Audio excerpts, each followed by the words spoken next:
मैं क्या तू किवें डरना है, तेरे को किलो गोश्त दा लवी वे, छुरी फेर के उत्ते च रखेना है, तोल के ते सारी सफाई बाद च करना, किलो गोश्त दा लवी वे, विच पाइया गोश्त दा कोई नहीं होंदा।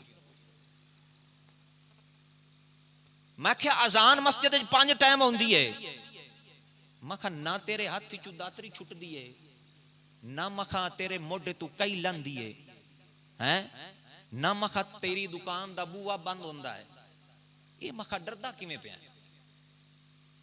हाय हाय हाय। मैं क्या जलिया, ये मुंह से कह लेना ये बात बड़ी आसान है, लेकिन हकीकी तौर पर उस पर अमल करना बड़ा मुश्किल है। इकबाल कहता है, वज़े में तुम हो नसारा तो तमद्दुन में हो हुनूद, तुम मुसलमान हो जिन्हें देखकर शर्माए यहूद, और जुबान से कह भी दिया ला इलाहा तो क्या हासिल, अगर दिलो निगाह मुसलमान नहीं तो कुछ भी नहीं है। अल्लाह अकबर।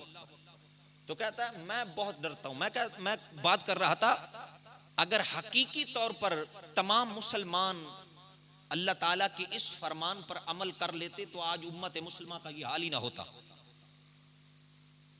ये हमारे मुआशरे के अंदर हर तरफ बेचैनी, बेकरारी, बेइत्मीनानी, ये कत्ल गारत, ये डाका जनी, ये गन पॉइंट पर लोगों के माल को छीनना, ये वालिदैन की नाफरमानी, ये अदल की बड़ी बड़ी मसनदों पर बैठकर मजलूमों की सिसकती हुइयाहों की सौदेबाजी। मैं कहता हूं अगर रिजल्ट निकालें तो बात यहां पे वाज़ेह हो चुकी है, सिवाय शिर्क के मुझे ईमान से बताओ कौन सा ऐसा गुनाह है जो इस उम्मत के अंदर नहीं पाया जाता। अगर हकीकी तौर पर तमाम मुसलमान इस बात पर, अल्लाह के इस फरमान पर अमल कर लेते तो आज उम्मत मुस्लिमा का यह हाल ना होता। अल्लाह अकबर। तो हम कहने को तो मुसलमान हैं, लेकिन हकीकत बिल्कुल उल्ट हो चुकी है।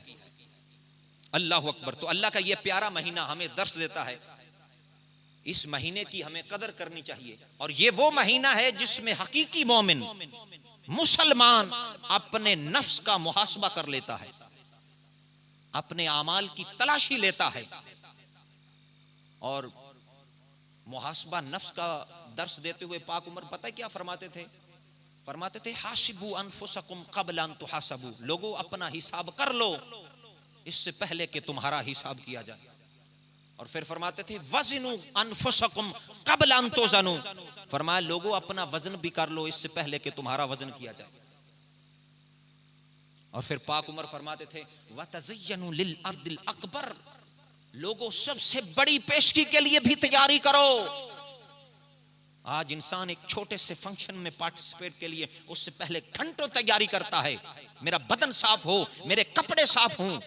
लेकिन वो बज़्म हशर जिसमें सैकड़ों नहीं, हजारों नहीं, लाखों नहीं, करोड़ों नहीं, बल्कि खरबों इंसान होंगे और उन सब के सामने तुम्हें पेश किया जाएगा, उस दिन के लिए भी तैयारी करो जिस दिन सफेद चेहरे अपने किए हुए काले करतूतों की वजह से स्याह पड़ जाएंगे और आंखें नीली पड़ जाएंगी। उस दिन के लिए भी और उस दिन और उन लम्हात से बचने के लिए भी बंदे को गौर व फिक्र करना चाहिए, ताकि उस फैसले के दिन भी खालिक़े कायनात वो मकाम अता फरमाए कि मैदान हश्र में भी उसकी तारीफ और तहसीन हो रही हो। लोग उसके चेहरे की तरफ देखें तो अश अश कर उठें, पूछें क्या ये अल्लाह के नबी का चेहरा है या जमाने के गौस का चेहरा है? ये कौन इंसान है जिसके चेहरे पर नूर की बारिश हो रही है? अल्लाह अकबर। तो फरमाया हासिबू, अपना हिसाब कर लो। तो ये वो महीना है जिसके अंदर मुसलमान अपने नफ्स का मुहासबा करते हैं, अपनी लौ, अपनी लगन, अपनी तड़प एक दफा फिर अल्लाह के घर की तरफ लगाते हैं। अल्लाह अकबर। और अपने रूठे रब को मनाने के लिए मसाजिद का रुख करते हैं। और मेरी ये दुआ है जिस तरह हम रमजान के महीने में इस्लामी अहकाम पर अमल करते हैं,